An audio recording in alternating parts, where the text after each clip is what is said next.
So my name's Emily Rouse. I'm a previous orthoptist at the University of Michigan, and I was just trying to make up an example problem for the students going through the optics lecture.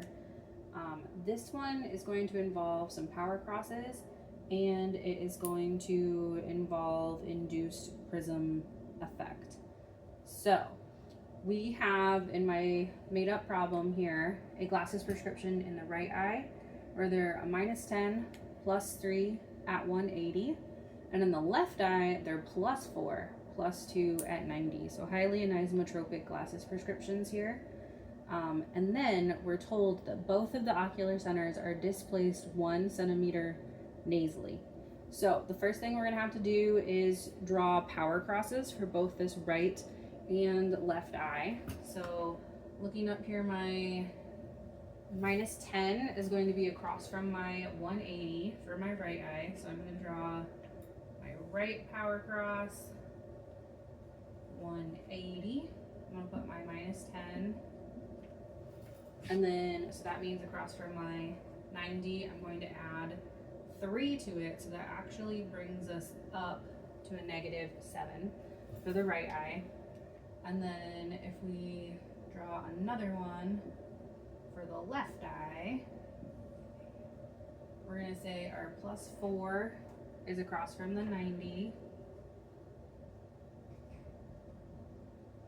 And then what's across from the 180? We're going to add 2 to our +4. So that is going to be +6.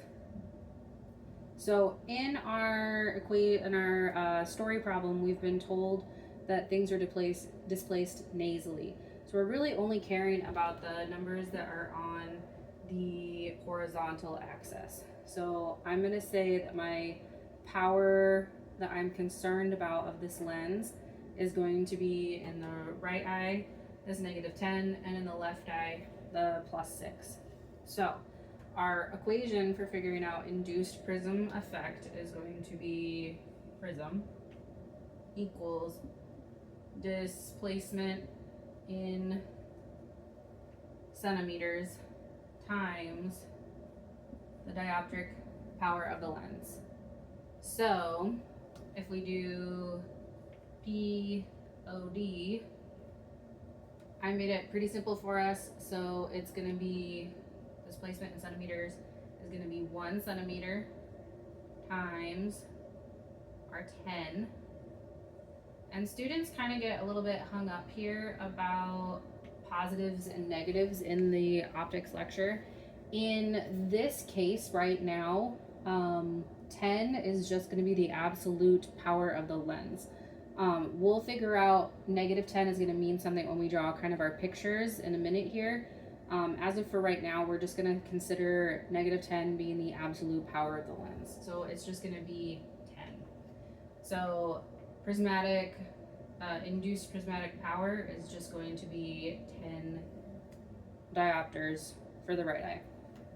If we do induced prismatic power of the left eye, again, it was moved 1 centimeter nasally. Our lens power for the left eye was 6. So our prismatic induced power of the left eye is going to be 6 diopters. So now we need to figure out, is it going to be a base out or a base in effect that we're inducing? The best way to think about this is to draw some pictures. So I'm going to come over here and we're going to draw a cartoon image of this person's glasses. So we're moving things nasally. So we're going to think about a minus lens. A minus lens, if we draw it in references of prisms, is going to be shaped like a bow tie where the apexes are touching. Because the left eye is going to be the right eye is going to be a -10 glasses prescription. This is my little person's nose, their little mouth. And then the left eye, however, is going to be a different shape. The left eye is going to be a diamond shape where the bases are touching instead of the apexes, because the left eye's glasses prescription is a +6. So we are told, and then I'm going to draw, we're going to keep it a little bit simplified here. The person's pupils are going to be right in the center if the glasses were made correctly. However, we are told that the ocular centers of these glasses got displaced nasally. So they went in.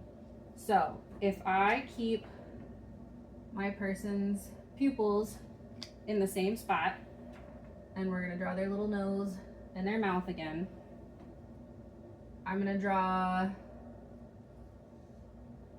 their glasses now, where the ocular centers have been scooched inwards. If we look over here at this picture, the base is out towards this person's ear. So this is giving a base out effect. And then in this picture, the base is towards the person's nose. So this is actually giving a base in effect for the left eye. And then now we need to figure out what is the net prism that has been induced since these ocular centers got shifted nasally.